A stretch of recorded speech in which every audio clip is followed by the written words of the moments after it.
March 14th, 1944. Bougainville Island, Solomon Sea. The air tasted of salt and ash.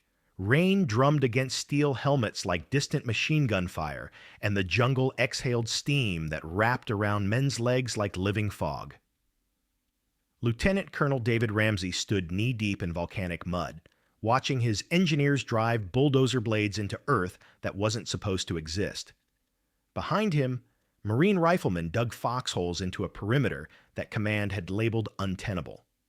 Above him, Japanese bombers circled like carrion birds, waiting for the inevitable collapse.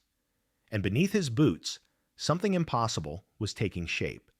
An airstrip built on a swamp, constructed under fire, completed in defiance of every engineering manual the U.S. Army had ever published. The blade of his bulldozer operator's machine bit into black soil, and water immediately filled the wound. Ramsey didn't flinch.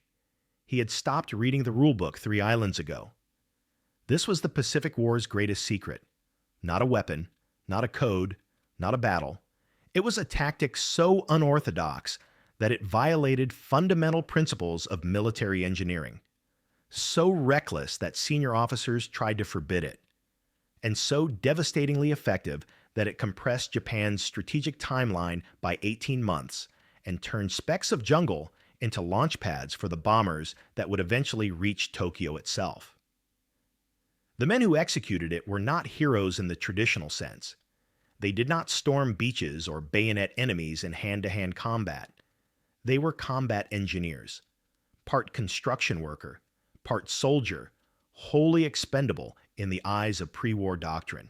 They carried surveying equipment alongside rifles. They measured gradients under mortar fire. And when the Imperial Japanese Navy controlled the seas and the Imperial Army controlled the jungle, these men built runways in places where runways could not exist, should not exist, and yet, through mud, blood, and a philosophy that would rewrite military engineering forever, did exist. To understand why their tactic was forbidden, one must first understand what the Pacific demanded. The war planners in Washington had calculated everything with European precision. Airfield construction, according to 1941 U.S. Army Corps of Engineers specifications, required 6 months of preparation. First came geological surveys, core samples extracted, soil compression tested, drainage patterns mapped. Then came the clearing phase, where heavy equipment removed vegetation and leveled terrain to within 2-degree tolerances. Foundation layers followed, crushed stone compacted in 8-inch lifts, each pass requiring 48 hours of settling time. The runway surface itself demanded perfection, either steel matting bolted in precise grids or concrete poured in controlled conditions, cured for 28 days to achieve load-bearing capacity for B-17 bombers. This was the doctrine. This was the science. And in the Pacific, it was utterly, fatally worthless. The Japanese had spent 5 years fortifying their island empire.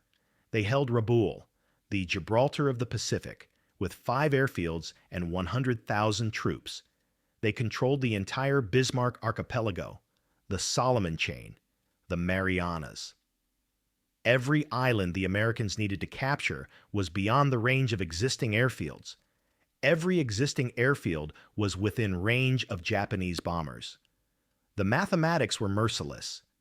To advance, the United States needed forward air bases.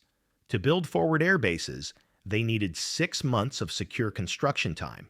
To secure 6 months, they needed air superiority. To achieve air superiority, they needed forward air bases. It was a tactical Mobius strip, and young officers like Ramsey could see the knife edge clearly. America would win this war in 1947 or 1948, or perhaps not at all. The Japanese commanders understood this calculus perfectly. They had watched Guadalcanal with clinical interest, seen the Americans spend 6 months turning Henderson Field from a muddy strip into a proper airbase, seen them nearly lose the island 3 times during construction, seen them pour resources into a single objective like water into sand. Imperial General Headquarters circulated an intelligence assessment in January 1943 that concluded with grim satisfaction. The enemy's engineering doctrine requires extensive preparation time. Each island they fortify becomes a fixed liability. We need only hold longer than they can afford to build. But in the spring of 1943, something changed. The 804th Engineer Aviation Battalion landed on Rendova Island on June 30th, 1943, with orders that made no sense. They were to construct a bomber strip, not in 6 months, not in 6 weeks, but in 6 days. The island was 90% swamp. Japanese artillery on nearby Munda could range every square foot of the proposed runway. The engineering surveys hadn't been completed. The supply ships carrying proper foundation materials were still 3 weeks out. Colonel Ramsey, then a captain, read the orders twice, then walked to the beach and stared at the objective site. Water stood 8 inches deep across what was supposedly solid ground. When he pushed a surveying rod into the earth, it sank to the handle without resistance. According to every manual, every training course, every professional standard he had been taught at engineering school, this was not a construction site. It was a geographic impossibility. His commanding officer, Colonel William H. Hay, was a 48-year-old veteran of World War I who had spent 2 decades building highways in Oregon. Hay had watched young officers fail and die trying to follow doctrine. He gathered his battalion in the rain and said something that would not appear in any official report, but would be repeated across the Pacific Theater for the next 2 years. Gentlemen, we are going to build this airfield in a way that will get us court-martialed if we survive, or decorated if we don't. I can't order you to do this, but I can tell you that Marines are dying on that ridge because they don't have air support. We have 6 days. What happened next violated every principle of military engineering. The engineers did not survey. They did not test soil compression or calculate drainage. They did not wait for proper materials. Instead, they cut down every palm tree within a half-mile radius and laid the logs directly into the swamp, crossways, lengthways, stacked and overlapped in a lattice that turned liquid earth into something resembling solid ground. They called it corduroy roadway, a technique borrowed from 19th century logging camps, and it was explicitly prohibited by Army engineering regulations because it could not support heavy aircraft, would rot within months, and had never been tested at scale. They didn't care. They built it anyway. Where the swamp was too deep for logs, they drove pilings, not the reinforced concrete pillars specified in manuals, but raw tree trunks stripped of branches and pounded into mud with pile drivers improvised from bulldozer weights and chains. Where Japanese artillery found their range, engineers worked at night, using hooded flashlights and memory to guide bulldozer blades through darkness. When one man was killed by a shell that obliterated his grader, his replacement climbed into the blood-slicked seat before the engine stopped running. On the 3rd day, a structural engineer from the Corps of Engineers headquarters flew in to inspect the site. He watched a bulldozer sink to its axles, get winched out by 2 others, and immediately return to work. He saw the corduroy foundation, already splintering under the weight of equipment, being covered with a thin layer of crushed coral that would never, in any engineering calculation, provide adequate support. He saw Marines with rifles standing perimeter guard while men in T-shirts operated heavy machinery within 400 yards of enemy positions. He filed a report recommending immediate cessation of construction and court-martial proceedings against Colonel Hay for willful negligence endangering personnel and material. The report was received, read, and filed in a drawer where it would remain until 1968. On July 6, 1943, 6 days after landing, the first American bombers took off from Rendova Airfield. The runway was 200 feet shorter than specifications required. The surface was so soft that planes left ruts 4 inches deep. The entire structure visibly sagged when a loaded B-25 taxied to takeoff position. But the bombers flew. They reached Munda. They provided the close air support that allowed Marines to take the island 32 days earlier than projected. And in headquarters across the Pacific, a terrible, beautiful realization began to crystallize. What if the rulebook was the problem? The Japanese had expected the Americans to fight like engineers. They had prepared for methodical advances, for months-long construction projects, for the predictable rhythm of Western military precision. What they got instead was something their doctrine had no answer for: a hybrid force that built like pioneers and fought like guerrillas, that traded permanence for speed, perfection for functionality. Lieutenant Yoshio Nakamura, a Japanese intelligence officer who survived the war, later wrote in his memoir, "We knew the Americans had superior resources. We planned to defeat them with superior patience." When they began building airfields in days rather than months, our entire defensive strategy collapsed. It was like preparing for a chess match and discovering your opponent was playing a different game entirely. The tactics spread like wildfire. On Bougainville, engineers built a bomber strip on an active volcano, pouring runway surface around steam vents that remained active throughout construction. On Emerald, they constructed an airfield on a coral atoll where no soil existed, crushing the coral into powder, mixing it with seawater, and creating a surface that somehow, impossibly, supported 4-engine bombers. On Morotai, they landed with the invasion force and had fighters operational before the last Japanese defenders were cleared from the jungle. Each airfield was a violation of engineering orthodoxy. Each one worked.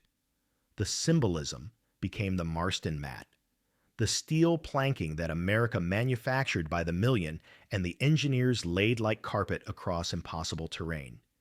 Each interlocking panel was 3 feet wide, 10 feet long, and weighed 66 pounds. Japanese engineers examined captured samples with bewilderment. The steel was too thin to support aircraft by any calculation they understood. The connections were simple hooks that should have separated under stress.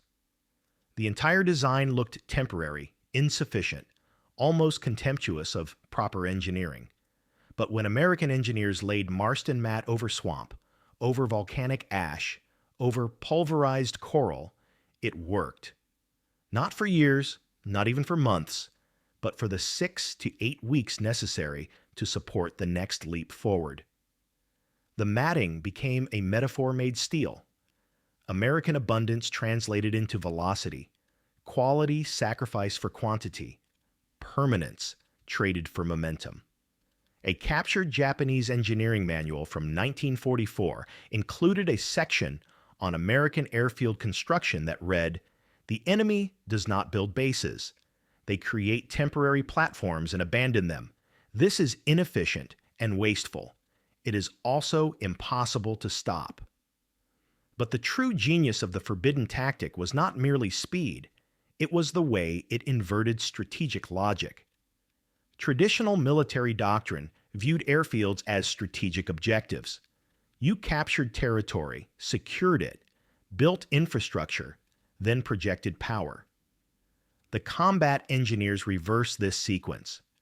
They built infrastructure under fire, which allowed them to project power, which secured territory, which turned the temporary airfield into a permanent base, or, just as often, allowed them to abandon it and leap forward again. The Japanese fortified islands like castles, pouring concrete and blood into positions they intended to hold forever. The Americans built airfields like stepping stones, each one disposable, each one extending their reach by another 300 miles. Japanese commanders found themselves defending islands that no longer mattered, bypassed by American bombers operating from fields that hadn't existed the previous month. General Douglas MacArthur, who had initially opposed the cowboy engineering of the aviation battalions, changed his assessment after Hollandia. The Japanese had fortified the base with 3 airfields and 11,000 troops. MacArthur's engineers landed 140 miles away, built 2 new airfields in terrain Japanese intelligence had marked unsuitable for aviation, and bombed Hollandia into irrelevance before the invasion force even arrived. In his report to the Joint Chiefs, MacArthur wrote, "The enemy still fights yesterday's war. Our engineers are building tomorrow's." Yet there was a cost, one that the after-action reports documented but rarely emphasized. The 804th Engineer Aviation Battalion that built Rendova in 6 days suffered 23% casualties during construction, not from combat operations, from accidents. Bulldozers rolled over embankments in darkness. Men were crushed by logs that shifted in unstable ground. Pile drivers malfunctioned and killed their operators. The speed that made the tactic effective also made it lethal to those executing it. A War Department study conducted in 1945 calculated that combat engineers in the Pacific suffered higher casualty rates than infantry during airfield construction operations. The report noted, with clinical precision, that accelerated construction methodology resulted in workplace safety conditions below acceptable peacetime standards. It did not note, because it could not quantify, the calculus that made this acceptable. Every week saved in airfield construction translated to dozens of bomber sorties, hundreds of close air support missions, thousands of enemy positions destroyed before American infantry encountered them. The engineers knew. They built anyway. Private Robert Henderson, a bulldozer operator with the 1887th Engineer Aviation Battalion, wrote to his sister in November 1944, "We lost Tommy last week. Blade cable snapped and took his head off. We buried him at the end of the runway he was grading. 2 days later, B-24s were taking off over his grave to hit Rabaul." I think he'd like that. I think that's what we're all building toward. Runways that matter more than the men who build them. This was the transformation the Japanese never understood. Their soldiers fought for empire, for honor, for the glory of victory. American engineers built for a different purpose, for the next mission, the next squadron, the next leap, forward. They were not trying to hold ground. They were trying to make ground irrelevant. By 1945, the tactic had evolved into industrial art. Engineer battalions landed with prefabricated airfield kits, entire runways disassembled and packed in cargo holds, ready to be bolted together like furniture. They brought their own water purification, their own power generation, their own maintenance facilities. They were self-contained airfield factories, and they operated with a speed that shocked even American commanders. On Iwo Jima, engineers landed on D-Day and had fighters operating from captured Japanese airstrips within 24 hours, not by repairing the enemy runways, but by bulldozing new ones beside them, using the volcanic ash as aggregate. On Okinawa, they built 4 airfields simultaneously, each one designed to be expandable, modifiable, disposable. When Typhoon Louise destroyed 2 of them in October 1945, the engineers simply built replacements 400 yards away and were operational again in 11 days. The Japanese stopped trying to destroy American airfields. It was pointless. They grew back like weeds. Emperor Hirohito's surrender speech in August 1945 made no mention of atomic bombs.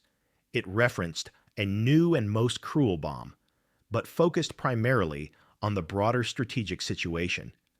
The Soviet entry into the war, the collapse of defensive lines, the inability to continue fighting. But Japanese military records from the final months reveal a different narrative. Staff officers documented what they called airfield proliferation, the nightmarish reality that American bombers were now operating from fields that Japanese maps didn't even show. that bases appeared faster than intelligence could catalog them, that the entire archipelago was within range of an enemy who could build forward positions faster than Japan could destroy them. In the end, the forbidden tactic won not through brilliance, but through inevitability. It transformed the Pacific from a geographic barrier into an American highway. The Marston mat still rusts in jungles across the Pacific. Sections of runway, half buried in vegetation, metal slowly oxidizing back into the earth that could not hold it but did. Locals on Bougainville used the planking as roofing material. Fishermen on Emirau cut it into anchors. The airfields themselves, those that weren't expanded into permanent bases, have vanished beneath decades of growth, visible only from above as faint rectangular scars in the canopy. But the philosophy survived. It migrated into doctrine, transformed from heresy into orthodoxy. Modern military engineering still teaches the Rendova principle, that speed can substitute for perfection, that temporary infrastructure built quickly outweighs permanent infrastructure built slowly, that the enemy's timeline matters more than the engineer's comfort. The men who executed it rarely spoke of it. In post-war interviews, combat engineers described the work with the same language they might use for any construction job: soil conditions, equipment performance, material availability. They did not see themselves as revolutionaries. They saw themselves as men who had a job that needed doing, and 6 days instead of 6 months to do it. Colonel William Hay retired in 1947 with the Distinguished Service Medal. The citation mentioned exemplary engineering leadership in the Pacific Theater.